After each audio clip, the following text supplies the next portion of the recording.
దేవుని సార్వభౌమత్వం ఇది ఆల్రెడీ మీ అందరికీ పోస్ట్ చేయడం జరిగింది. దేవుని సార్వభౌమత్వం గురించి కొన్ని విషయాలు నేను మీతో ఈరోజు పంచుకునే ప్రయత్నం చేస్తాను. దయచేసి జాగ్రత్తగా వినండి. అండ్ రెఫరెన్సెస్ ఒకవేళ మీరు రాసుకోవాలనుకుంటే కూడా దయచేసి రాసుకునే ప్రయత్నం చేయండి.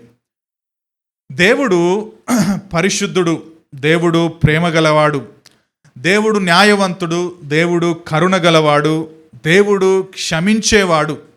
ఇవన్నీ కూడా బైబిల్ దేవునికి ఉన్న గుణలక్షణాలు. ఈ లక్షణాలన్నిటినీ చాలాసార్లు మనం ధ్యానం చేస్తూ ఉంటాం.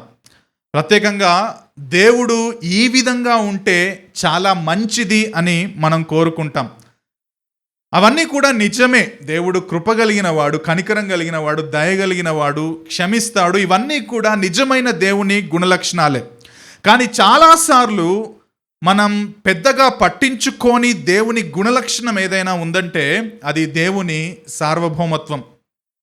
ఒకవేళ మనం చాలాసార్లు దేవునికి వ్యతిరేకంగా మాట్లాడడానికి కూడా అవకాశం ఉంటుంది. ఎందుకంటే ఈ దేవుని సార్వభౌమత్వం అన్న గుణలక్షణాన్ని చాలా వివరంగా మనం అర్థం చేసుకోకపోవడం వలనే క్రైస్తవుల్లో చాలామంది దేవుడు సార్వభౌముడు అన్న పదాన్ని చాలా విరివిగా వాడతారు. గాడ్ ఈజ్ సావరిన్ అని చాలాసార్లు చాలా విరివిగా వాడతారు. కానీ దేవుని సార్వభౌమత్వం అంటే ఏమిటో ఒకవేళ వాళ్ళను గుచ్చి అడిగితే, లోతుగా చెప్పమంటే మాత్రం వాళ్ళు చాలాసార్లు ఫెయిల్ అవుతారు. కాబట్టి దేవుని గుణలక్షణమైన సార్వభౌమత్వాన్ని మనం తెలుసుకోవాలి. ఎందుకు తెలుసుకోవాలి అంటే అది దేవుని గుణలక్షణం కాబట్టి. దేవుడు పరిశుద్ధుడు అన్న మాటను మనం గత వారం విన్నాం. ఆయన పరిశుద్ధుడు. ఆయన సృష్టికి వేరుగా, సృష్టికి పైగా అత్యున్నతమైన గుణలక్షణాలు కలిగిన, అన్ని గుణలక్షణాల సమాహారంగా పరిశుద్ధతను కలిగిన దేవుడు అని మనం విన్నాం. కాబట్టి దేవుని గుణలక్షణాలను మనం తెలుసుకోకపోతే, అసలు దేవుడెవరో మనకు సరిగ్గా అర్థం కాకపోతే ఆ దేవునికి ఇష్టమైన బిడ్డలుగా మనం జీవించలేం. కాబట్టే ప్రతి దేవుని గుణలక్షణాన్ని తెలుసుకోవడానికి మనం ప్రయత్నం చేయాలి. And that should be the goal of every Christian. ఈ మాట వినండి జాగ్రత్తగా. యేసు క్రీస్తు యందు విశ్వాసం ఉంచి రక్షించబడిన ప్రతి క్రైస్తవుని ప్రాముఖ్యమైన గోల్ ఏంటంటే టు నో గాడ్ డీప్లీ. దేవుణ్ణి మరి ఎక్కువగా, మరి లోతుగా తెలుసుకోవడమే ప్రతి క్రైస్తవుని యొక్క గురి అయి ఉన్నది, లేకపోతే లక్ష్యం అయి ఉన్నది. కాబట్టే మనం దేవుని సార్వభౌమత్వం అనే గుణలక్షణాన్ని కూడా చాలా లోతుగా తెలుసుకోవాల్సిన అవసరం అయ్యింది. నేను గత వారం చెప్పిన మెసేజ్కి ఇది ఒక లింక్ ఉంది. దేవునిలో మనం సంతృప్తిగా జీవించకపోవడానికి ఒక కారణం ఏంటో తెలుసా? దేవుడు సార్వభౌముడు అన్న సత్యం పూర్తిగా అవగాహన చేసుకోకపోవడమే. If you know that God is sovereign, I will live a satisfied life. But if you don't know who God is, sovereignty of God, then we will grumble like Israelites. ప్రతి విషయంలో కూడా మనం గొనుగుతాం, సనుగుతాం. యెషయా 46:9-10 ఈ మాట ఉంది. Book of Isaiah 46 chapter and versus 9 and 10. చాలా పూర్వమున జరిగిన వాటిని జ్ఞాపకం చేసుకోండి. దేవుడను నేనే, మరి ఏ దేవుడును లేడు. నేను దేవుడను, నన్ను పోలిన వాడెవడును లేడు. That is what who God is. దేవుడను నేనే, నన్ను పోలిన వాడెవడు లేడు. నేను దేవుడను అని చెప్పడానికి దేవుడు ఎందుకు ఆ మాట వాడుతున్నాడంటే he wants to tell people that I am the sovereign God and there is none like me in the entire universe. ఆయనను పోలినవాడు ఎవడు లేడు. ఆ మాట చెప్పిన తర్వాత ఏమంటున్నాడో చూడండి. నా ఆలోచన నిలుచుననియు, నా చిత్తమంతా నేను నెరవేర్చుకొనేదననియు చెప్పుకొనుచు, ఆది నుండి నేను కలగబోవు వాటిని తెలియజేయుచున్నాను, పూర్వకాలము నుండి నేనే ఇంకా జరుగని వాటిని తెలియజేయుచున్నాను. నేను దేవుడను, నా ఆలోచన నిలుస్తుంది, నా చిత్తాన్ని నేను నెరవేర్చుకుంటాను. That is what the sovereignty of God is. నా ఆలోచన నిలిచిపోతుంది, నా చిత్తాన్ని నేను నెరవేర్చుకుంటాను. ఎందుకంటే నేను దేవుడను, నన్ను పోలిన వాడెవడును లేడు. దేవుడు సార్వభౌముడు అంటే అర్థం ఏంటంటే దేవుడు రాజు అని అర్థం. ఆయనకు అన్నిటిలో కూడా అధికారం ఉంది, ఆయనకు ఆధిపత్యం ఉంది అని అర్థం. ఆయన్ని ఇంకొక రకంగా చెప్పాలంటే దేవుణ్ణి దేవుడు అని చెప్పడం. దేవుడు సార్వభౌముడు అంటే దేవుణ్ణి దేవుడు అని చెప్పడం. ఏడబ్ల్యూ పింక్ గారు ఆ విధంగా నిర్వచనం చెబుతారు. ఆయన కింద కావచ్చు, ఆయన పైన కావచ్చు, ఇంకా వేరే అధికారమే లేదు ఇంకా. అంటే ఆయనకు పైన ఇదిగో నేను నీకంటే గొప్పవాడను, నువ్వు నా కింద ఉన్నావన్న ఒక సర్వాధికారి ఇంకెవరు లేరు. He is the king and ruler of the entire thing. By the way, ఆయన పాటించాల్సిన స్టాండర్డ్స్, నియమాలు కూడా ఏం లేవు. అసలు ఆ నియమాలకు ఆజ్ఞలకు కర్త ఆయన మాత్రమే. ఆయనకు అన్నీ తెలుసు. ఆయన సార్వభౌముడు అంటే he knows everything. By the వే, దేవుడు సార్వభౌముడు అంటే ఆయన ఎవ్వరికి లెక్క అప్పచెప్పాల్సిన అవసరం కూడా లేదు. He is not accountable to anyone. We are accountable to God. We are accountable to one another. But God is not accountable to us. Because He is a king. ఆయన రాజు. ఆయన అన్నింటికి మీద సర్వాధికారి అని మనం అర్థం చేసుకోవాలి. జాన్ ఫ్రేమ్ అనే భక్తుడు రాసిన డాక్ట్రిన్ ఆఫ్ గాడ్ అనే పుస్తకంలో దేవుడు సార్వభౌముడు అంటే 3 విషయాలను కలిగి ఉండడం అని అంటాడు. దేవుడు సార్వభౌముడు అంటే 3 విషయాలు. జాన్ ఫ్రేమ్ రాసిన సిస్టమాటిక్ థియాలజీ బుక్ ఒకవేళ దొరికినా మీరు తీసుకోండి, లేకపోతే డాక్ట్రిన్ ఆఫ్ గాడ్ దొరికినా మీరు తీసుకోండి. 3 విషయాలు దేవుడు సార్వభౌముడు అని చెబుతాయి. 1 అధికారం, 2 నియంత్రణ కంట్రోల్, 3 ప్రెజెన్స్ సన్నిధి. అధికారం, నియంత్రణ, సన్నిధి.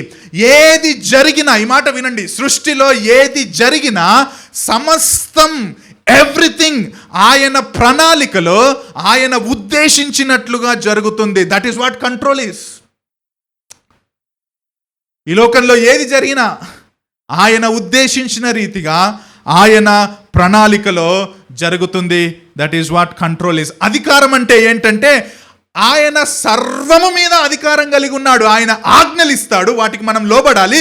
కానీ ఆ ఆజ్ఞలకు పైన అధికారం ఎవరు, అల్టిమేట్గా ఎవరు అని అంటే అది కేవలం దేవుడే. 3వది, ఆయన తన నియంత్రణను, తన అధికారాన్ని మన జీవితంలో ఆయన అన్వయింపజేస్తాడు. అది మనం అనుభవిస్తాం.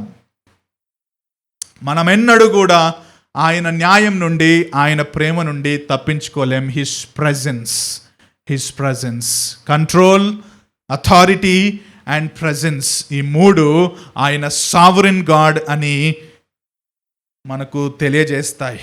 కీర్తనలో నేను మళ్ళీ ఈ వచనాన్ని మీకు చెప్తాను. కీర్తన 135, 6, 7 విషయాలు ఆయన సార్వభౌమాధికారాన్ని ఒక రకంగా చెప్పే వచనం. కీర్తన 135, 6, 7 వచనాలు. ఆకాశమందును, భూమి అందును, సముద్రముల యందును, మహాసముద్రములన్నిటి అందును ఆయన తనకు ఇష్టమైనదంతయు జరిగించువాడు. That's it.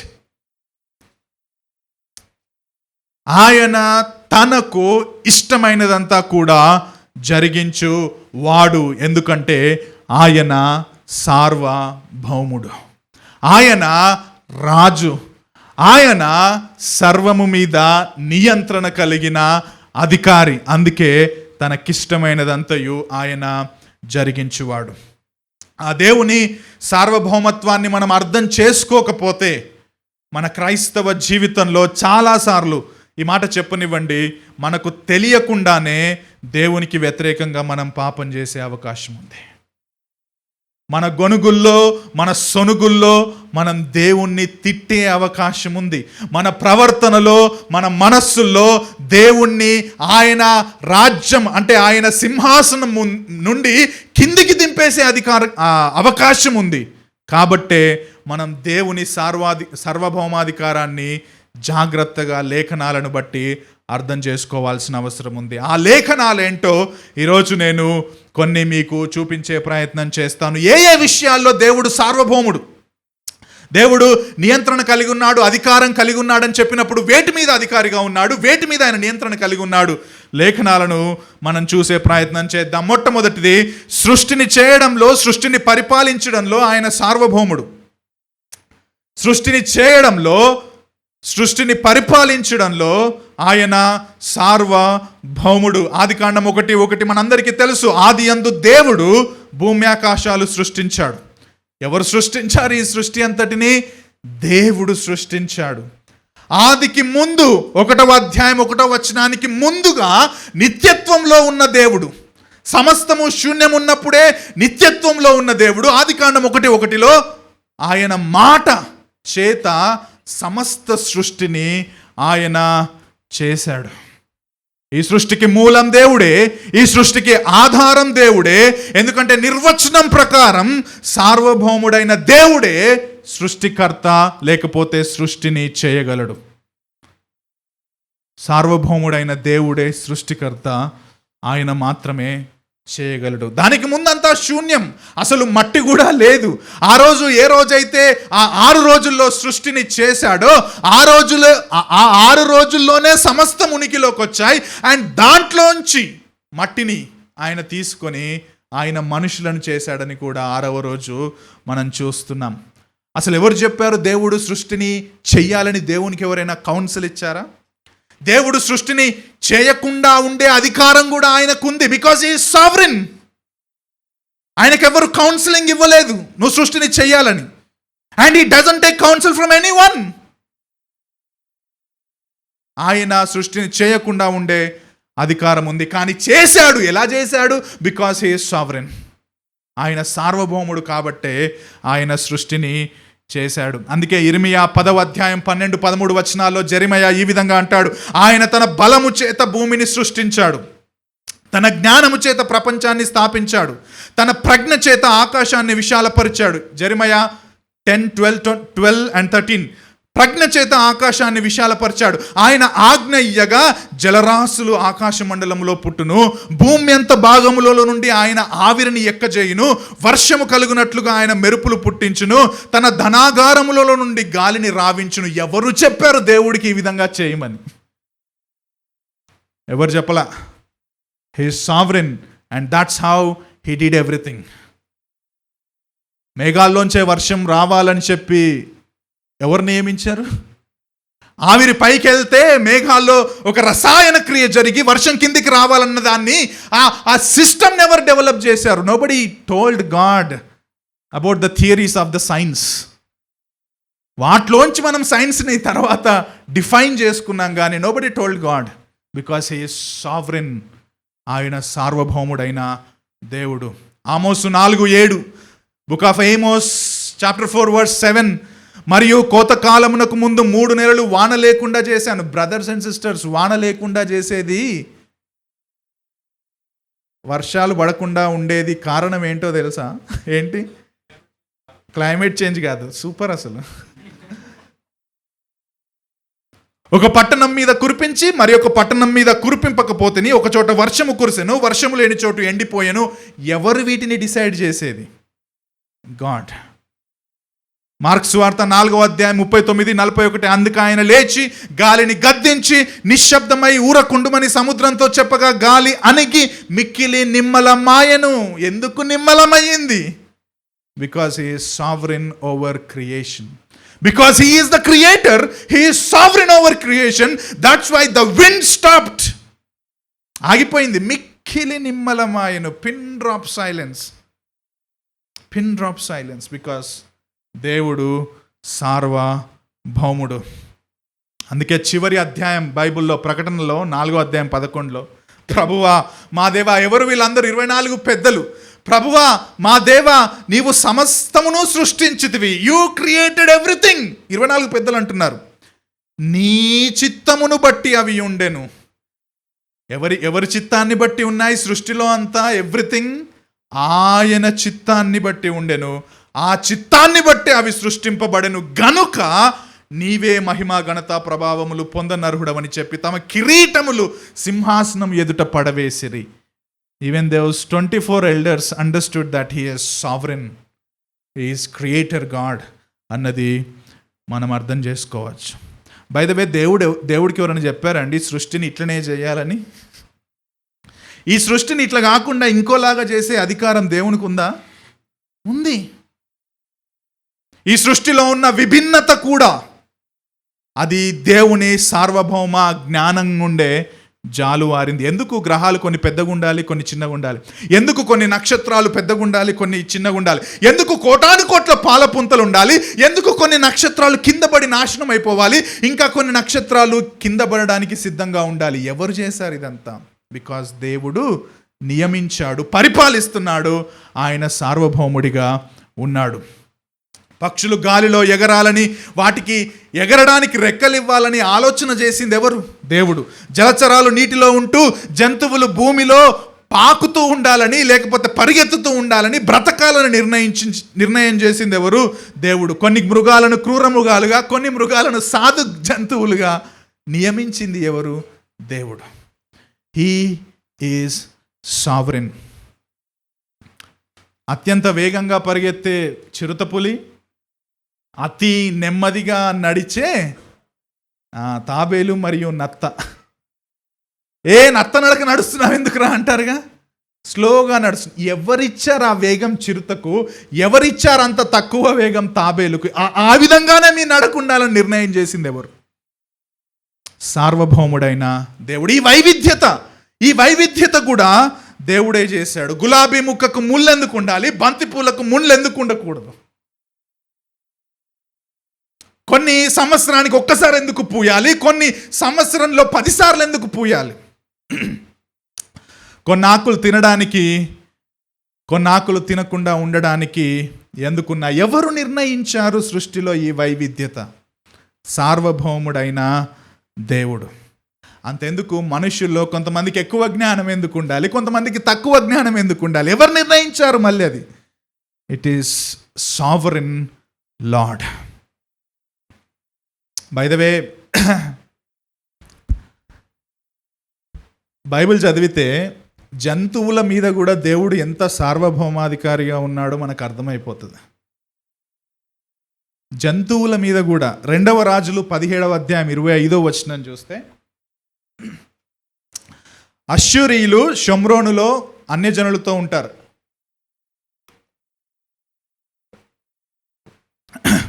17వ అధ్యాయం 25వ వచనంలో, అయితే వారు కాపురం ఉండనారంభించినప్పుడు యెహోవా యందు భయభక్తులు లేని వారు గనుక యెహోవా వారి మధ్యకు ఎవరిని పంపాడట? సింహములను పంపెను. ఆ సింహాలు వారిలో కొందరిని చంపెను. సింహాలకు, lions go and kill them అని అన్నాడు దేవుడు. ఏం చేశాయి సింహాలు? Yes my lord, we will go and kill. Yes lord, we will go and kill. అదే సింహాల నోళ్లను మూసినప్పుడు దానియేలు ఏమంటాడు తెలుసా? దేవుడు యెహోవా దూతను నా యొద్దకు పంపి సింహాల నోళ్ళు మూయించెను. మేబీ అప్పుడు చెప్పాడేమో యెహోవా అక్కడ నిలబడి, stop, I have told you to go and kill. To them you killed, that's okay, but now you shut your mouth. And Lions obeyed. The same Lions అంటే అదే సింహం అన్న ఉద్దేశం కాదు, కానీ సింహాల నోళ్ళు మూసాడు. ఎందుకు అంటే even he has authority over animal Kingdom.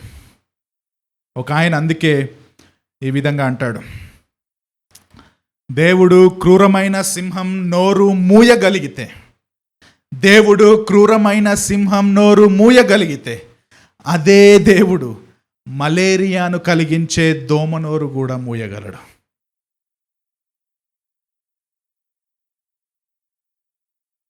అదే దేవుడు ప్రతి ఒక్కరి నోరు కూడా మోయించగలడు. Because he is sovereign. 135వ కీర్తన ఇంతకుముందు చెప్పాను, మళ్ళీ గుర్తు చేస్తున్నాను. భూమి యందును సముద్రముల యందును మహాసముద్రములన్నిటి యందును ఆయన తనకు ఇష్టమైనదంతా జరిగించువాడు. ఎందుకంటే he is sovereign over creation.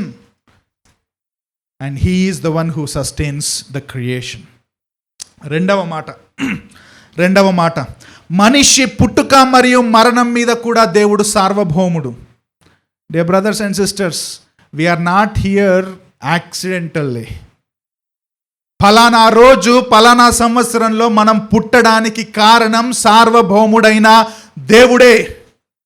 కీర్తన 139:16 వచనంలో కీర్తనకారుడు చాలా క్లియర్గా చెప్పేస్తాడు, నేను పిండమునై ఉండగా నీ కన్నులు నన్ను చూచెను, నియమింపబడిన దినములలో ఒకటైనా కాకమునుపే నా దినములన్నీ నీ గ్రంథములో లిఖితములాయను. He has written everything when you should born into this world. ద్వితీయోపదేశకాండం 32:39, ఇదిగో నేనే దేవుడను, నేను తప్ప వేరొక దేవుడు లేడు. ఇది వినడానికి చాలా కష్టం మనకు. ఈ మాట వినండి, దేవుడు సార్వభౌముడు అన్నప్పుడు ఇది వినడానికి కష్టం మనకు.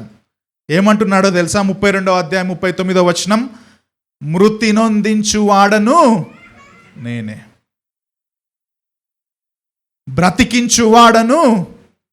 వాక్యంలో ఉంది, నేను బయటికి వెళ్ళి చెప్పట్లే. 32:39 ద్వితీయోపదేశకాండం.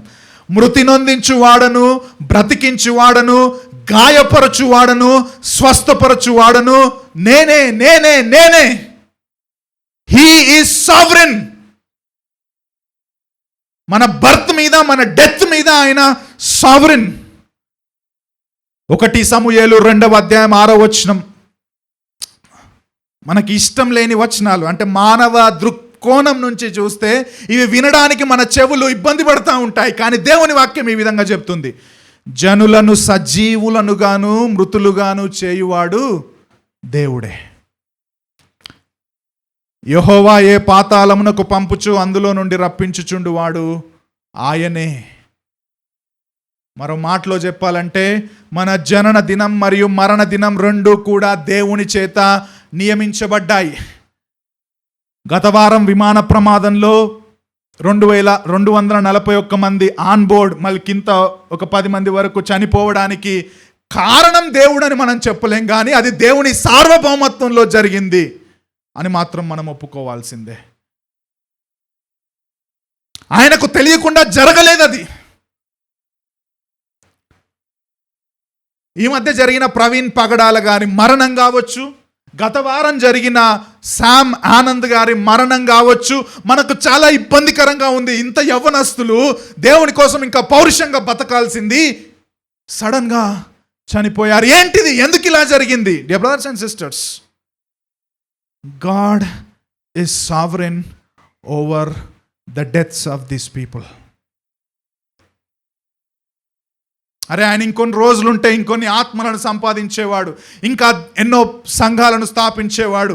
ఇదిగో ఆ బ్రదర్ ఇంకొన్ని రోజులు బ్రతికుంటే ఇంకా దేవుని కోసం పౌరుషంగా పరిశుద్ధతలో ఎదిగేవాడేమో, ఇంకా దేవుని కోసం బాగా పౌరుషంగా పనిచేయించేవాడేమో అని మనం అనుకుంటాం. కానీ గాడ్ నోస్ ఎవ్రీథింగ్.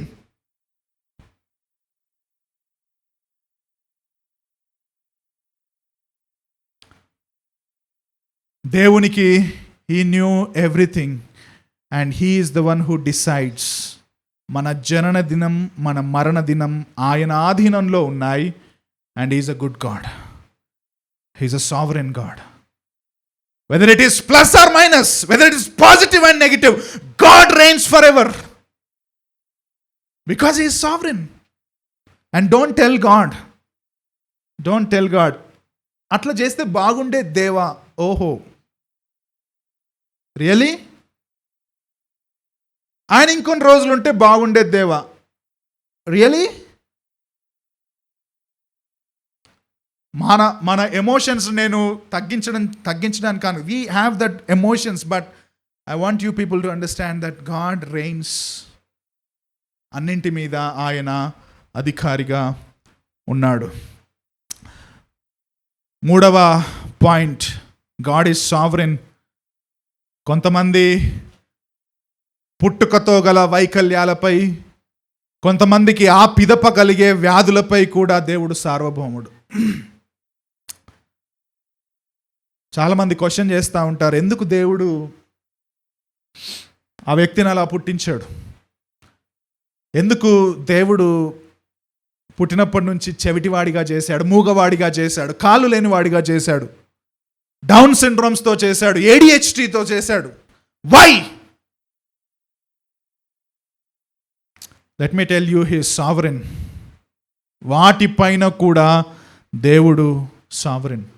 ఈ వ్యాధులన్నిటికీ, ఆ చిన్నప్పటి నుంచి వచ్చే వ్యాధులకు కావచ్చు, ఆ తర్వాత మనం అనుభవిస్తున్న వ్యాధులకు కూడా కావచ్చు, వాటన్నింటికీ కారణం పాపమే. మనందరికీ తెలుసు, పాప ఫలితమే ఈ సమస్త వ్యాధులకు కారణం. కానీ వాటి మీద కూడా దేవుడు సార్వభౌముడు. నిర్గమాకాండం 4:11లో నువ్వు వెళ్ళి ఫరో దగ్గర నుంచి నా ప్రజల్ని బయటికి తీసుకురా అని చెప్పేసి దేవుడు ముఖాముఖిగా మోషేతో మాట్లాడుతుంటే, మోషే ఎక్స్క్యూజెస్ చెప్పి పారిపోవాలని ప్రయత్నం చేస్తూ ఉంటే, నేను నత్తివాడను దేవా, నాకు మాట్లాడడానికి రాదు, why you have chosen me, నన్ను ఎందుకు దేవా అని అంటే, దేవుడు చెప్తున్న మాట 4వ అధ్యాయం 11వ వచనం. యెహోవా మోషేతో, మానవునికి నోరిచ్చిన వాడు ఎవడు మోషే? మూగవానినే గాని, చెవిటి వానినే గాని, దృష్టి గల వానినే గాని, గుడ్డి వానినే గాని పుట్టించింది ఎవడు? మోషే. మీ యెహోవానైనా నేనే కదా. Why you are talking all that rubbish మోషే? I am the one who created them like that and I'm sovereign over them.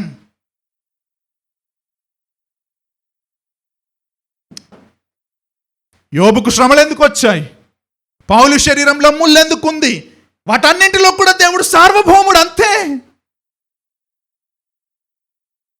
We may not understand that, అర్థం కాకపోవచ్చు, కానీ దేవుడు అనుమతించాడు. జోనీ ఎరిక్సన్ టాడా మనందరికీ తెలుసు, చాలామందికి ఆ పేరు చాలాసార్లు వినుంటారు. నీళ్లు తక్కువగా ఉన్న ప్రదేశంలో ఈత కొట్టాలని దుంకి నడుం మీద స్పైనల్ కార్డ్ విరిగిపోయి, తర్వాత కాళ్ళు చేతులు చచ్చిపడిపోయి, ఇప్పుడు ఒక వీల్ చైర్ మీద కొన్ని సంవత్సరాలుగా, మోర్ దెన్ 30-40 ఇయర్స్గా ఆమె ఇప్పుడు జీవిస్తుంది. ఆ వీల్ చైర్ మీద ఉంటూనే ఎన్నో ప్రసంగాలు చేసింది, ఎన్నో పుస్తకాలు రాసింది, ఎన్నో పాటలు రాసింది, ఎన్నో స్పీచెస్ ఇచ్చి ఎంతోమందిని ప్రోత్సాహపరిచింది. ఆమె చెప్పిన మాటలు విందాం ఒకసారి. నేను ఈత కొట్టడానికి దూకడం దేవుని తప్ప, ఆయన సార్వభౌముడే అయినప్పటికీ అది ఆయన తప్పు కాదు. మరి అది ఒకవేళ సాతాను దాడా, బహుశా అవ్వచ్చు. ఇంకా చెప్పాలంటే, పాప పంకిలమైన ఈ జీవితంలో పాపానికి ఫలితంగా అది నాకు దొరికిందేమో. నాకున్న ఒక ఆదరణ ఏంటంటే, నాకున్న ఒకే ఒక కంఫర్ట్ ఏంటంటే, నాకు పక్షవాతం రావడం, నా కాళ్ళు చేతులు చచ్చుబడిపోవడం, నేనేమీ చేయకుండా ఆ వీల్ చైర్కే పరిమితమైపోవడం, ఇదంతా కూడా దేవుని ఆధీనంలో ఉంది. దీని అంతటి మీద కూడా దేవుడు సార్వభౌముడే.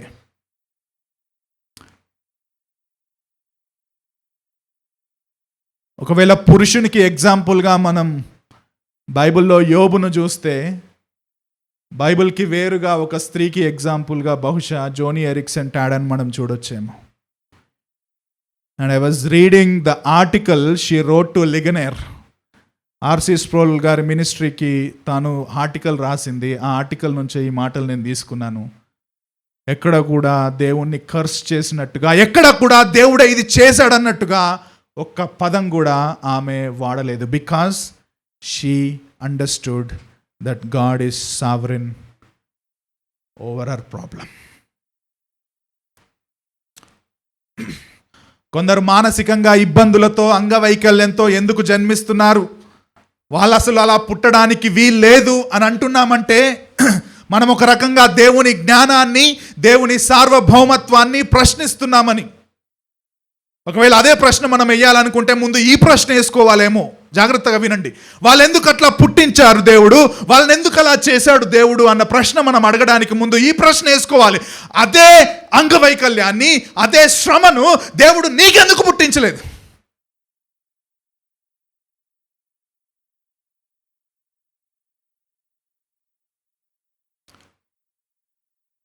God is sovereign, my dear brothers and sisters. We not understand, we are human beings. మనం మన పరిమితుల్లో ఉండాలి. ప్రశ్నించకూడదని నేను చెప్పట్లేదు, మనం పప్పెట్లలాగా ఉండాలని కూడా చెప్పట్లేదు. కానీ వాటన్నింటికి పైన దేవుడు ఎవరు, హూ గాడ్ ఈస్, ఆయన కంట్రోల్, ఆయన ప్రెజెన్స్, ఆయన అథారిటీ మనకు అర్థం అవ్వాలి. 4వ పాయింట్, మన దైనందిన జీవిత వ్యవహారాల మీద, అంటే ఎవ్రీడే యాక్టివిటీస్ మీద, ప్రతిరోజు మనం చేసే ప్రణాళికల మీద, ఎవ్రీడే ప్లాన్స్ మీద కూడా దేవుడు సార్వభౌముడు. అందుకే సామెతల్లో చాలా మంచి మాట ఉంటుంది. 19వ అధ్యాయం 21వ వచనంలో ద వైజెస్ట్ పర్సన్ రాస్తాడు ఈ మాట: నరుని హృదయంలో ఆలోచనలు అనేకములుగా పుట్టును, కానీ యెహోవా యొక్క తీర్మానమే స్థిరము. This is very true in our lifes కదా. మనం కొన్నిసార్లు చాలా ప్లాన్స్ వేస్తాం మనం లైఫ్లో, ఇది చేయాలి, అది చేయాలి, లేకపోతే ఇది అవ్వాలి. ఫర్ ఎగ్జాంపుల్, నేను డాక్టర్ అవ్వాలని ఎప్పుడు అనుకోలే. ఐ నెవర్ థాట్ డాక్టర్ అయినా. పాస్టర్ అవ్వాలని అయితే అసలే అనుకోలే, అసలు అనుకోలే. పాస్టర్ అయినా we may plan, and that is true in our lifes. కానీ దేవుడు అంటున్నాడు, నువ్వు వేసుకో ప్లాన్స్. అలాగని ప్లాన్స్ వేయడం తప్పని కాదు, మళ్ళీ అట్లా ఎక్స్ట్రీమ్కి పోవద్దు మీరు, ఓకే? మన బాధ్యత ప్లాన్స్ వేసుకోవాలా, చదవాలా, కష్టపడాలా, మనం ఏదైతే కావాలనుకుంటున్నామో దానికి సంబంధించి మనం చేయాలా, శ్రమ పడాలా. కానీ చివరికి ఏమంటున్నాడంటే, యెహోవా యొక్క తీర్మానమే స్థిరము. అందుకే యాకోబు భక్తుడు కూడా ఆ మాట అంటాడు 4వ అధ్యాయం 13-15లో, నేడైనను రేపైనను ఒకానొక పట్టణానికి వెళ్ళి అక్కడ 1 సంవత్సరం ఉండి వ్యాపారము చేసి లాభము సంపాదింతము రండని చెప్పుకొని వారులారా వినండి ఈ మాట, రేపేమి సంభవించునో మీకు తెలియదు. Because you are not sovereign. Who is sovereign? God is sovereign.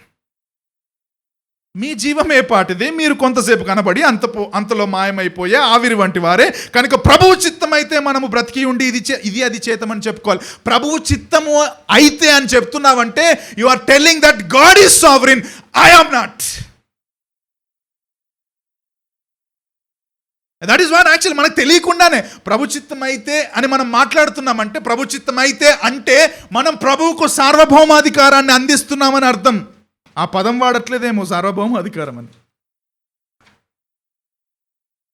అదే విమానంలో మొన్న జరిగిన ప్రమాదంలో ఒక డాక్టర్స్ ఫ్యామిలీ, చాలామందికి మీకు వాట్సాప్లో వచ్చి ఉంటుంది. 6 సంవత్సరాలు ఆయన డాక్టర్గా లండన్లో పనిచేసి, ఇక్కడ రాజస్థాన్లో ఉన్న తన భార్య డాక్టర్గా ఉంటే ఆమెను కూడా తీసుకెళ్ళి లాస్ట్కి సెటిల్ చేసి 3 పిల్లల్ని తీసుకుపోయి లండన్లో ఉందామని అంతా ప్లాన్ చేశాడు. మేబీ 6 years నుంచి ప్లాన్ చేస్తున్నాడేమో. వీసా వర్క్ కావచ్చు, అక్కడ పర్మిట్ కావచ్చు, ఎంత పని, ఎంత డబ్బు వెచ్చించాడు. అండ్ 3 పిల్లల్ని లండన్లో అక్కడ ఆల్రెడీ అడ్మిషన్ తీసుకున్నాడేమో. Their life is going to be superb. అన్ని ప్లాన్స్ అయిపోయినాయి, అన్నీ అమ్మేశారు, అన్నీ వదిలేశారు. And the first time they are flying to London to settle there. ఎక్కగానే AI 171 అహ్మదాబాద్ టు గాట్విక్ ఎక్కగానే భార్యాభర్తలు ఒక సీట్లో, ఆ పక్కన 3 పిల్లలు ఒక సీట్లో సెల్ఫీ తీసుకున్నారు. విమానం 5 నిమిషాల్లో కూలిపోతుందని వాళ్ళకి తెలియదు. దే డోంట్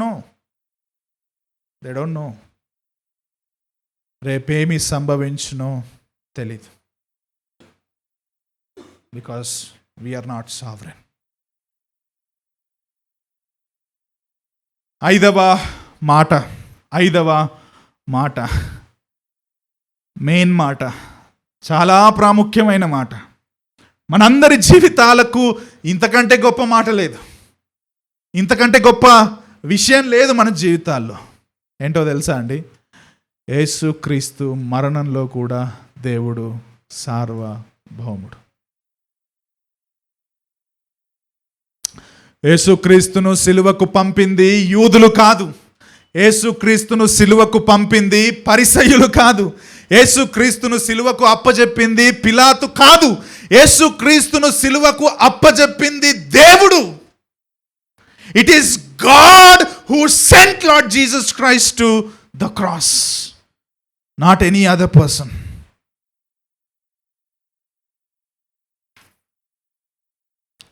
Isaiah 53:10, యెషయా 53:10, అతన్ని నలగొట్టుటకు యెహోవాకు ఇష్టమాయెను, ఆయన అతనికి వ్యాధి కలగజేసెను. తండ్రి అయిన దేవునికి తన కుమారుణ్ణి నలగొట్టడానికి ఇష్టమయ్యిందంట. ఎందుకు ఇష్టమయ్యిందంటే, oh happy joyful, I'm a cruel person, I want to send my son to the cross so that I can enjoy. అది కాదు అక్కడ దేవుడి ఉద్దేశం. ఇష్టమయ్యింది అంటే బాధతోటే, ఎంతో ఇబ్బందితోటే, ప్రేమ కలిగిన దేవుడు తన హృదయంలో ఉన్న ఎమోషనల్ పెయిన్ తోటే తన కుమారుణ్ణి సిలువకు పంపాడు. ఎందుకు పంపాడు?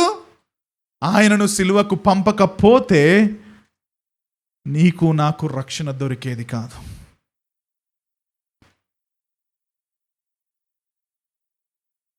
ఇదేదో అకస్మాత్తుగా జరిగింది కాదు.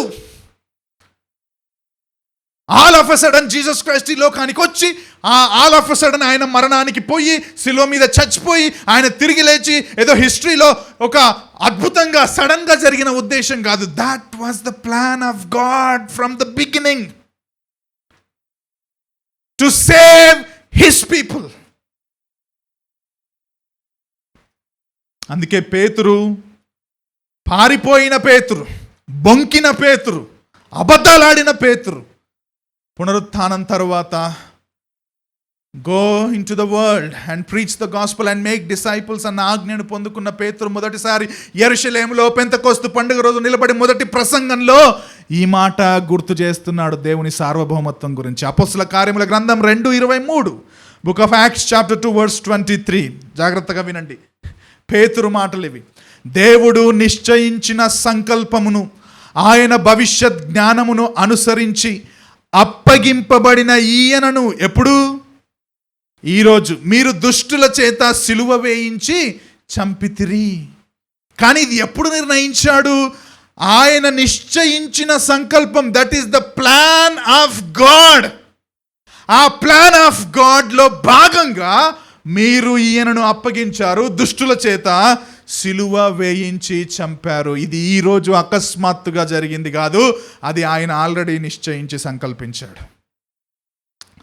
ఆ తర్వాత పేతురు, యోహానులు 3వ అధ్యాయంలో ప్రార్థన చేయడానికి దేవాలయానికి వెళ్తారు. ఆ తర్వాత వాళ్ళను పట్టుకుంటారు. వాళ్ళను మీరు చెప్పొద్దు అని చెప్పి వాళ్ళను కాస్త గట్టిగా బెదిరించి బయటికి వదిలేస్తారు. 4వ అధ్యాయంలో వీళ్ళందరూ సంఘం దగ్గరికి వస్తారు.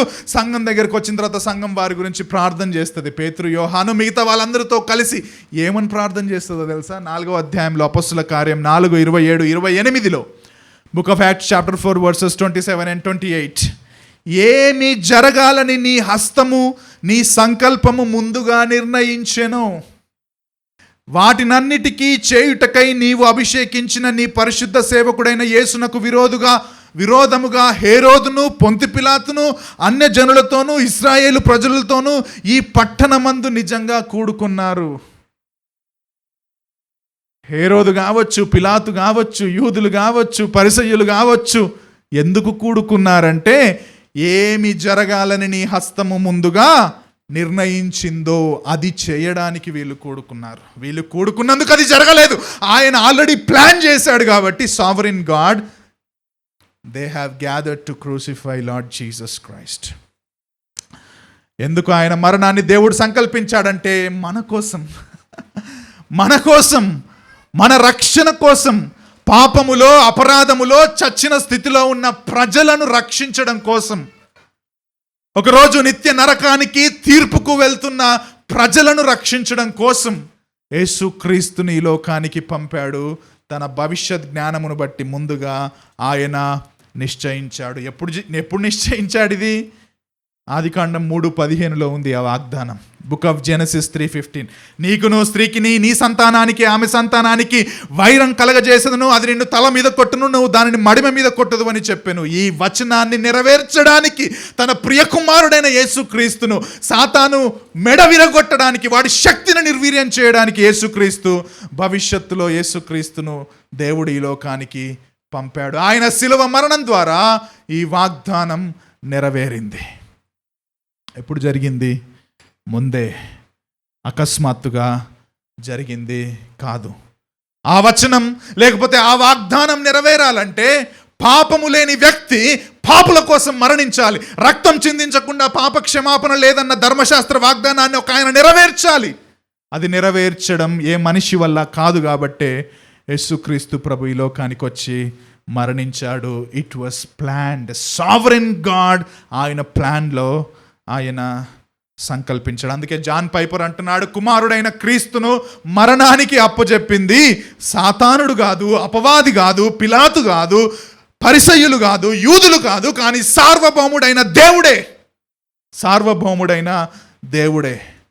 బ్రదర్స్ అండ్ సిస్టర్స్, ఇంకా ఎవరైనా రక్షించబడకపోతే ఈ మాట వినండి. ఆ దేవుని ఉగ్రత కింద, ఆ పాప శిక్ష కింద మీరున్నారు. ఒకరోజు మీరు నరకానికి వెళ్తున్నారు. కానీ దేవుడు యేసుక్రీస్తుని ఈ లోకానికి పంపింది ఆ నరకం నుంచి, నిత్య తీర్పు నుంచి, నిత్య శిక్ష నుంచి మిమ్మల్ని రక్షించడానికి. సంఘానికి వచ్చినంత మాత్రాన రక్షించబడ్డట్టు కాదు, వాక్యం చదివినంత మాత్రాన రక్షించబడ్డట్టు కాదు, క్రైస్తవ కుటుంబంలో పుట్టినంత మాత్రాన రక్షించబడ్డట్టు కాదు, క్రైస్తవ సంఘానికి డబ్బులు ఇచ్చినంత మాత్రాన కూడా మీరు రక్షించబడినట్టు కాదు. ఎందుకోసమైతే యేసుక్రీస్తు ప్రభు ఈ లోకానికి వచ్చాడో ఆ పాప క్షమాపణ పొందుకొని ఆయనకు ఇష్టమైన బిడ్డంగా వాక్యానుసారంగా జీవించిన వాడే నిజమైన క్రైస్తవుడు. ఒకవేళ ఇంకా ఎవరైనా రక్షించబడకపోతే యేసుక్రీస్తు ప్రభు అంటున్నాడు, నేను దీనుడను, సాత్వికుడను, దీన మనస్సు గలవాడను. మీ పాపం ఏదైనా సరే, మీరెంత భారం మోస్తున్నా సరే, నా యొద్దకు రండి, నేను మీకు విశ్రాంతినిస్తాను. I will give you rest.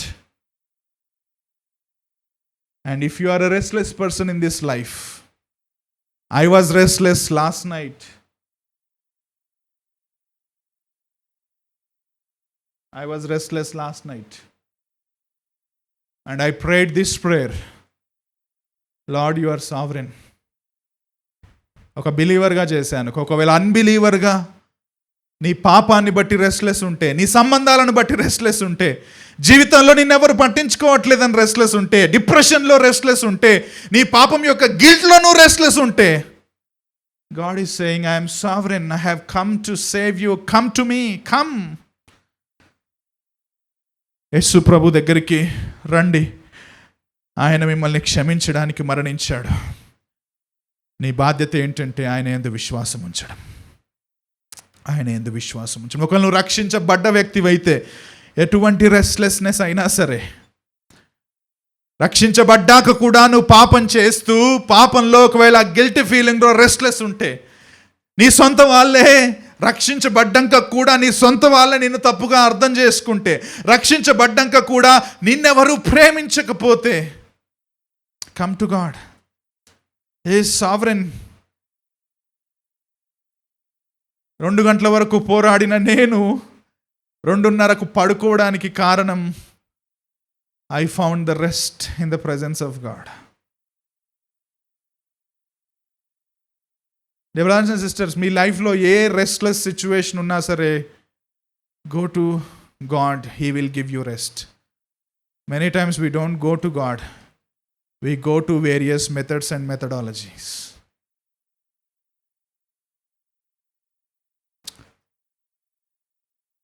ఆయన తన కుమారుణ్ణి పంపుట ద్వారా సార్వభౌముడని మనకు అర్థమవుతుంది. ఎన్నో పాయింట్ అది? 6th point. అధికారులను నియమించడంలో, తొలగించడంలో కూడా దేవుడు సార్వభౌముడు. దానియేలు 2:20-21. దానియేలు 20:21 2వ అధ్యాయం. ఎట్లనగా దేవుడు జ్ఞాన బలాలు కలవాడు, యుగములన్నిటినూ దేవుని నామము స్తుతినందునుగాక. ఆయన కాలములను సమయములను మార్చువాడై ఉండి. ఎవడు మారుస్తాడు కాలాలను సమయాలను? అంటే మనిషి కాదు. 2017లో యుఎస్లో ఉన్నాను నేను. 9 marks ది వీకెండర్ అటెండ్ అవ్వడానికి. స్నో పడే సమయం అది.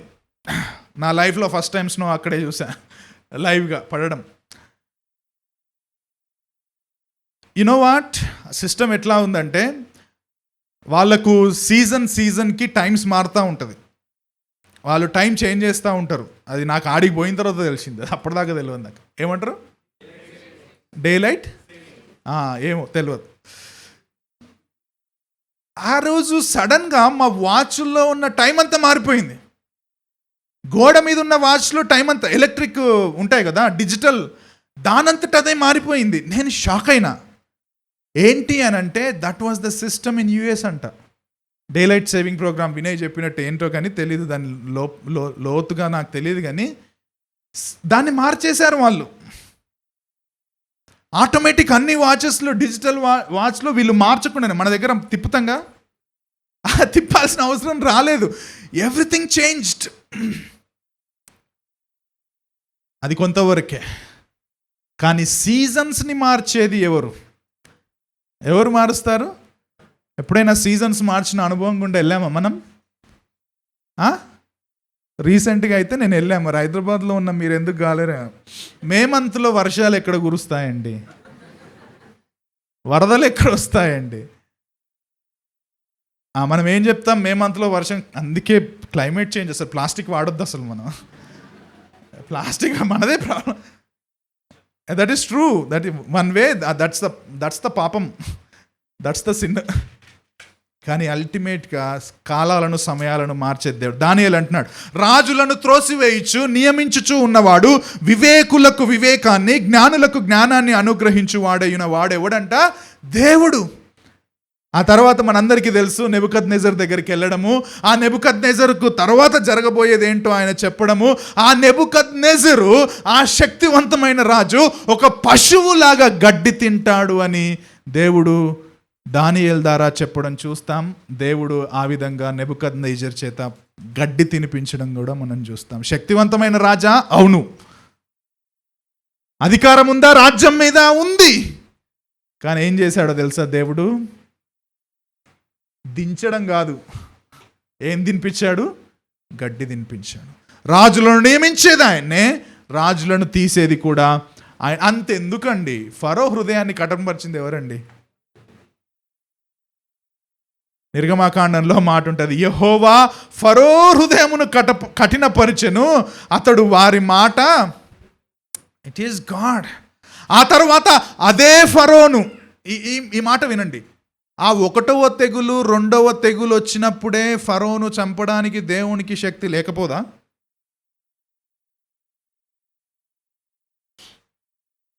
He can do that. He is sovereign. కానీ ఏం చూపించాలనుకుంటున్నాడంటే దేవుడు, హౌ గ్రేట్ హీ ఈస్. అన్ని తెగళ్ళు పంపించి ఏ విధంగా ఒక 6 లక్షల కాల్బలమును ఏ విధంగా అటువంటి ప్రౌడ్ ఫెలో నుండి విడిపించే శక్తి గల దేవుడు అని చెప్పి తన ప్రజలకు చూపించాలని ఆయన వాటన్నిటిని, దేవుని యొక్క శక్తిని, దేవుని యొక్క మహిమను, ఆయన ఎంత సార్వభౌముడు సృష్టి మీద, అన్నింటి మీద అండి. ఏమేమి వచ్చాయి తెలుసా? ఏమేమి వచ్చాయి? అరే గ్రాస్ హోపర్స్ వచ్చాయి. దాడి చేయి ఈజిప్ట్ మీద అనగానే పోయినాయి గ్రాస్ హోపర్. సింహాల గురించి మాట్లాడాం ఇంతకుముందు మనం.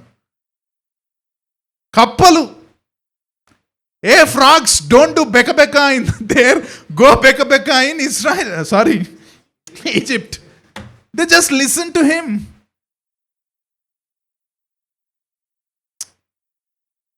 కఠినపరిచింది ఎవరు? దేవుడు.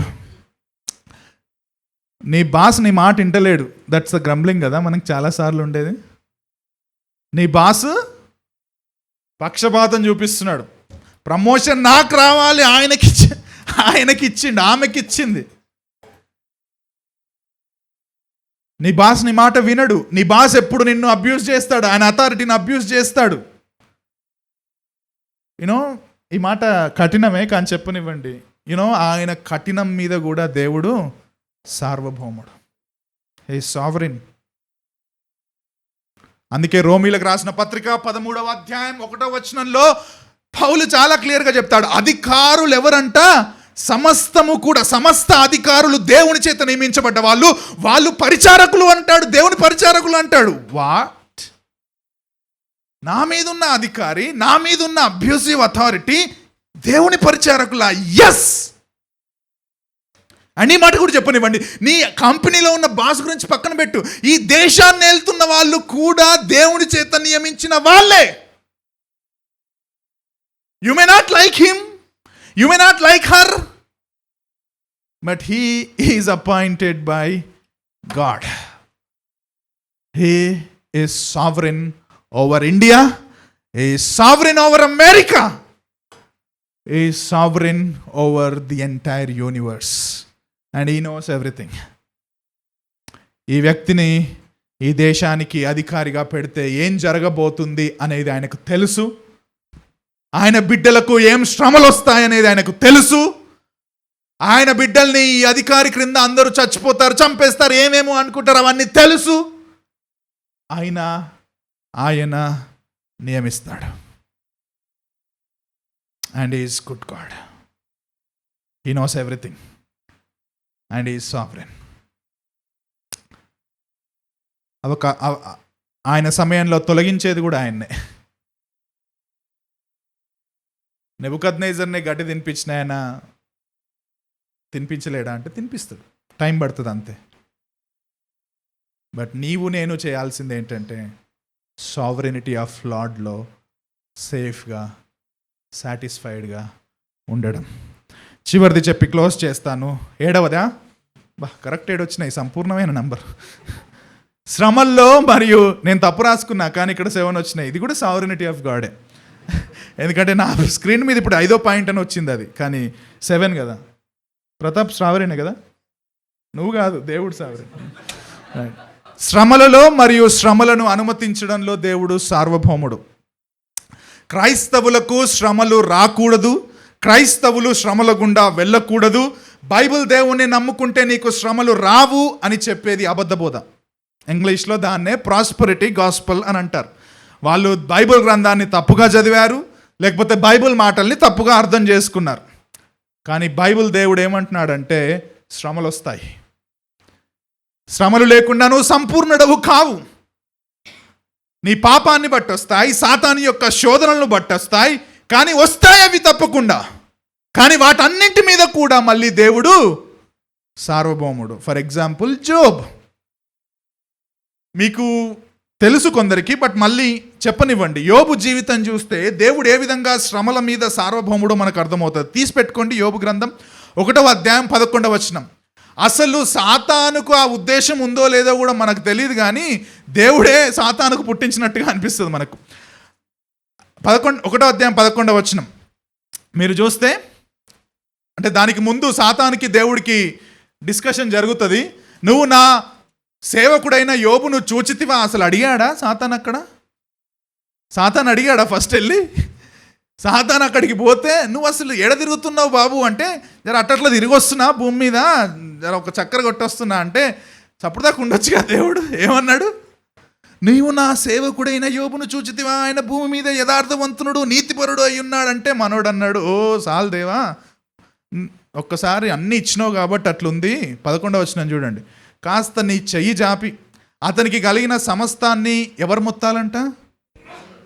నువ్వు మొత్తిన ఎడల, ఓ గాడ్ నువ్వు మొత్తు అంటే నువ్వు తీసుకురా శ్రమలు, అతడు నీ ముఖం ఎదుటనే దూషించి నిన్ను విడిచిపోవును అని యెహోవాతో అనగా. ఎవరు మొత్తారు యోబుని? దేవుడు మొత్తాడు. 2వ అధ్యాయం ఆల్రెడీ ఫస్ట్ చాప్టర్ చదివితే మీకు తెలుస్తుంది, మీకు అందరికి స్టోరీ తెలుసు కాబట్టి నేను డీటెయిల్స్లోకి వెళ్ళట్లేదు. ఆల్రెడీ మొత్తాడు. 2వ అధ్యాయం దగ్గరికి రండి. మళ్ళీ వచ్చాడు. నువ్వు మళ్ళీ చూసావా నా యోబును ఎట్లున్నాడు అది ఇది అని అంటే, నువ్వు అంతా బాగానే ఉంది కానీ నువ్వు మళ్ళొకసారి మొత్తు. ఇప్పుడు చూద్దాం. ఎవరంటున్నారు? సాతాను. నిష్కారణంగా నువ్వు అతన్ని పాడు చేయుటకు ప్రేరేపించావు.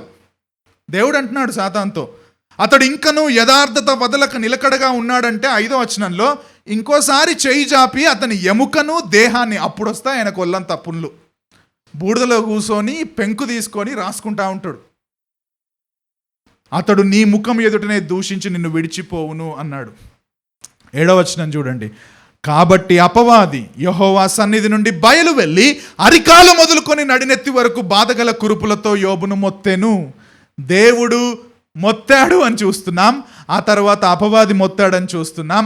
కానీ అల్టిమేట్గా దేవుడు సాతానుకు అనుమతిస్తేనే సాతాను వెళ్ళి యోబును మొత్తినట్టుగా, శ్రమల గుండా తీసుకెళ్ళినట్టుగా మనం చూస్తున్నాం. The point of the matter, నవ్వుకోండి,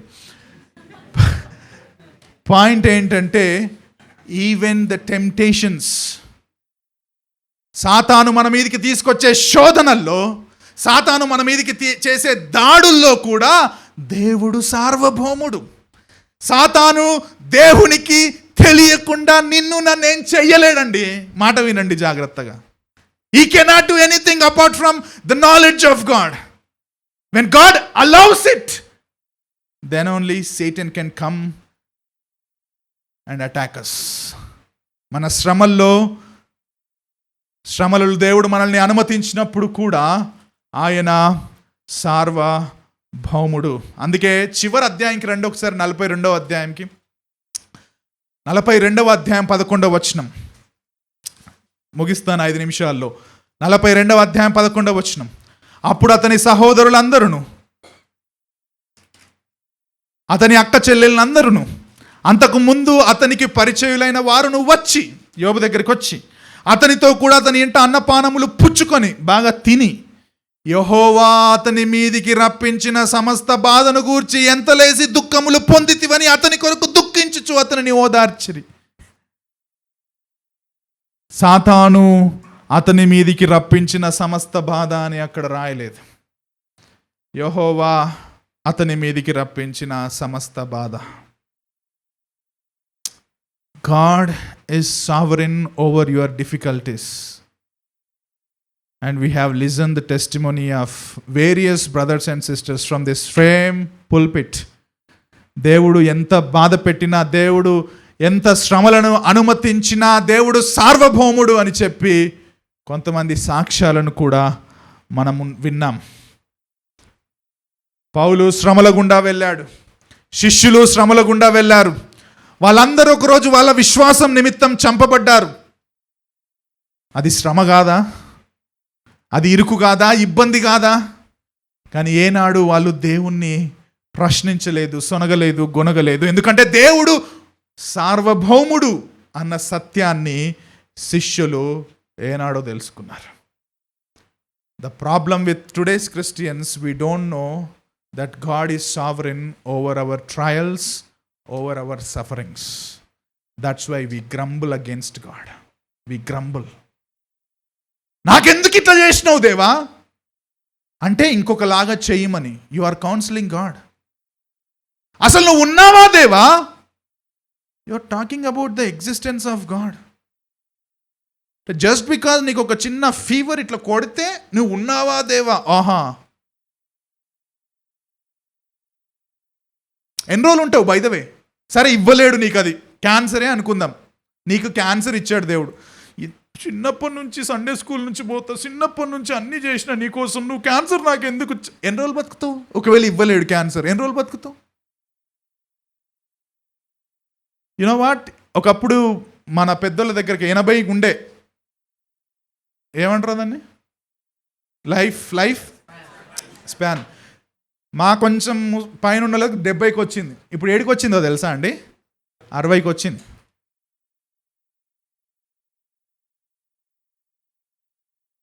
ఎన్ని రోజులు బతుకుతావు? నీకు క్యాన్సర్ వచ్చినా, కోవిడ్ వచ్చినా, దేవుడు సార్వభౌముడు. And that is actually, cancer వచ్చినప్పుడు, కోవిడ్ వచ్చినప్పుడు మనం ఏమనుకోవాలంటే, this is the result of the sin.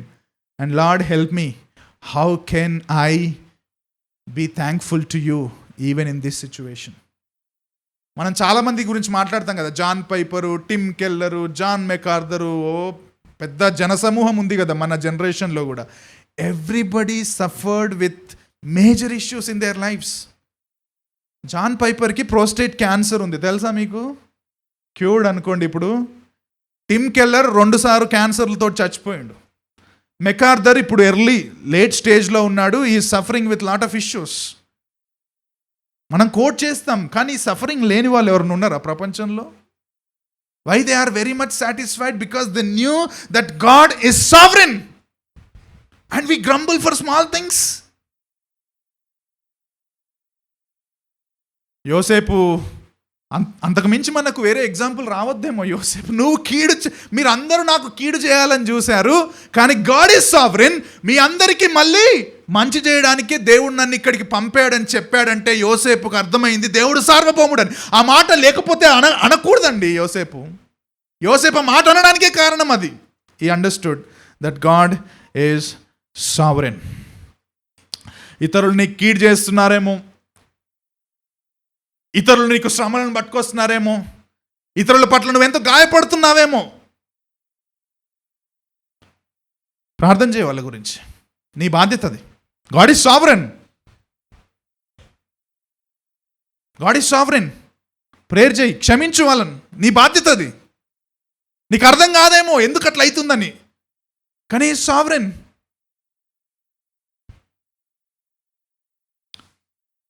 ఆయన ప్రణాళికలు మనకి ఇప్పుడు అర్థం కాకపోవచ్చు, ఆయన చిత్తం మనకి ఇప్పుడు అర్థం కావచ్చు, కానీ నీకు ఇప్పుడు అసలు ఆ చిత్తము, ఆ ప్రణాళికలు అర్థం కావట్లేదు. కాబట్టి దేవుణ్ణి నిందించడం మంచిది కాదేమో. That is not good for your soul. నువ్వు నిందించినప్పుడు, నేను డెఫినేషన్లో చెప్పే అధికారం, నియంత్రణ, ప్రెజెన్స్ మూడిటి మీద నువ్వు దాడి చేస్తున్నావు. I don't want your control, God. I don't want you be authority over my life. I don't want your presence, Lord. And if you say that, you are sinning against God. I am sinning against God. కొన్ని రోజుల్లో వాగ్దాన దేశానికి వెళ్ళాల్సిన ప్రజలను 40 సంవత్సరాలు దేవుడు ఎందుకు తిప్పాడో తెలుసా? వాళ్ళ హృదయాల్లో ఉన్న పాపాన్ని తీసి ఎక్స్పోజ్ చేయడానికి. ఐగుప్తు నుంచి బయటికి రాగానే, ఎర్ర సముద్రం దాటగానే డైరెక్ట్ వాగ్దాన దేశానికి ప్రజల్ని తీసుకెళ్లే సామర్థ్యం గల దేవుడు 40 సంవత్సరాలు తిప్పాడు. ఎందుకో తెలుసా? ఆ 40 సంవత్సరాల్లో వాళ్ళ హృదయాలు ఎక్స్పోజ్ చేయడానికి.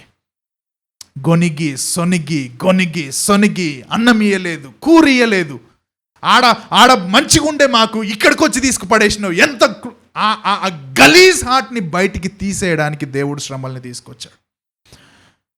And sometimes God does the same thing with us. మన హృదయంలో ఏముందో బయటికి తీయడానికి శ్రమల్ని తీసుకొస్తాడు దేవుడు. He is sovereign, and sometimes he exposes our hearts to show who we are in the heart. Thomas Watson ఈ మాట అంటున్నాడు, మన హృదయంలో ఏముందో మనకు తెలియజేయడానికి దేవుడు మనకు శ్రమలను అనుమతిస్తాడు. A.W. పింక్ గారు చెప్పిన మాటను చెప్పి క్లోజ్ చేస్తాను.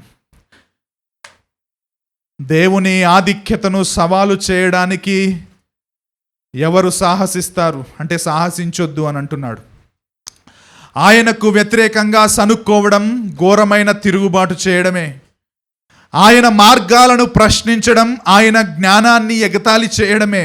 ఈ మాట వినండి జాగ్రత్తగా. నువ్వు ఇట్లెందుకు చేసావు దేవా, నువ్వు అట్లెందుకు చేయలేదు దేవా అని ఆయన వేస్ని గనక మనం క్వశ్చన్ చేస్తే ఆయన విజ్డమ్ని మనం మాక్ చేస్తున్నాం, ఎగతాళి చేస్తున్నాం. ఆయన అధికారాన్ని మనం సవాలు చేయడమే. ఆయనను విమర్శించడం అంటే తీవ్రమైన పాపం చేయడమే. ఆయన ఎవరో మనం మర్చిపోయామా? ఆయన ఎవరో మనకు తెలియట్లేదా? ఆయన ఆది నుండి ఆది వరకు సార్వభౌముడైన దేవుడు. యెషయా 40:17-18 ఆయన దృష్టికి సమస్త జనములు లేనట్టుగానే ఉండును, ఆయన దృష్టికి అవి అభావముగా శూన్యముగా ఎంచబడును. కావున మీరు ఎవనితో దేవుణ్ణి పోల్చుదురు? దేవా, ఈ మాటలు నీ గొప్పతనాన్ని మాకు తెలియజేశాయి. నువ్వు ఎవరివో, ఎంత సార్వభౌముడవో మాకు తెలియజేశాయి. చాలాసార్లు మా మాటల చేత నీ సార్వభౌమత్వాన్ని కించపరిచాం. నీ అధికారాన్ని, నియంత్రణను, నీ సన్నిధిని మేము ఎగతాళి చేశాం. క్షమించుమని మనసారా అడుగుతున్నాం. మా పాప స్వభావం నీకు వ్యతిరేకంగా చాలాసార్లు మమ్మల్ని శోధించింది ప్రభువా. మమ్మల్ని క్షమించండి. మీరేమై ఉన్నారో, మీ గొప్పతనం ఏంటో, అసలు నువ్వెవరో మేము మర్చిపోతున్నాం చాలాసార్లు. నువ్వెంత పరిశుద్ధుడవో, నువ్వెంత ఉన్నతమైన స్థలములలో అధికారం కలిగి నియంత్రణ కలిగి ఉన్నావో, నువ్వెంత సర్వశక్తిమంతుడవో మాకు కొన్నిసార్లు అర్థం అవ్వట్లేదు. అందుకే చాలాసార్లు మనసులో కూడా గొనుక్కుంటున్నాం, ఎందుకు ఇట్లా చేసిండు దేవుడు, అసలు ఇప్పుడు కాదు కదా దేవుడు ఇట్లా చేయాల్సింది అని. దేవా, నీ జ్ఞానాన్ని మేము ఎగతాళి చేస్తున్నాం, క్షమించండి ప్రభువా, క్షమించండి. ఎంతగానో మమ్మల్ని ప్రేమించావో, నీ సార్వభౌమాధికారంలో ఒకరోజు నీ కుమారుణ్ణి పంపి మా రక్షణను మీరు నిశ్చయించారో మాకు అర్థమైంది. అయినా సరే మేము ఎగతాళి చేస్తున్నాం, క్షమించండి ప్రభువా. ఒకే మట్టి నుండి కొన్ని ఘనతకు ఘనహీనతకు బొమ్మలను చేసే అధికారం నీకుంది. కుమ్మరి కుండ నుండి వివిధ రకాల ప్రతిమలను చేసే, వివిధ రకాల కుండలను పరిమాణంలో కావచ్చు, ఏ విధంగానైనా సరే విభిన్నంగా చేసే అధికారం నీకుంది. నిన్ను మేము ప్రశ్నించడం ఏంటి ప్రభు? అంత పాపం మేము చేయకుండా చూడండి. నీ ప్రేమ, కృప, కనికరాన్ని మా మీద విస్తారంగా నువ్వు కుమ్మరించావు. నీకు లోబడి అన్ని విషయాల్లో, అన్ని సమయాల్లో, అన్ని పరిస్థితుల్లో నీ సార్వభౌమాధికారానికి లోబడి, ముఖ్యంగా నీ ఆజ్ఞలను పాటిస్తూ మా బాధ్యతను కూడా మేము నెరవేర్చడానికి సహాయం దయచేయమని క్రీస్తు నామంలో ఈ ప్రార్థన అడిగి వేడుకుంటున్నాం తండ్రి. ఆమేన్.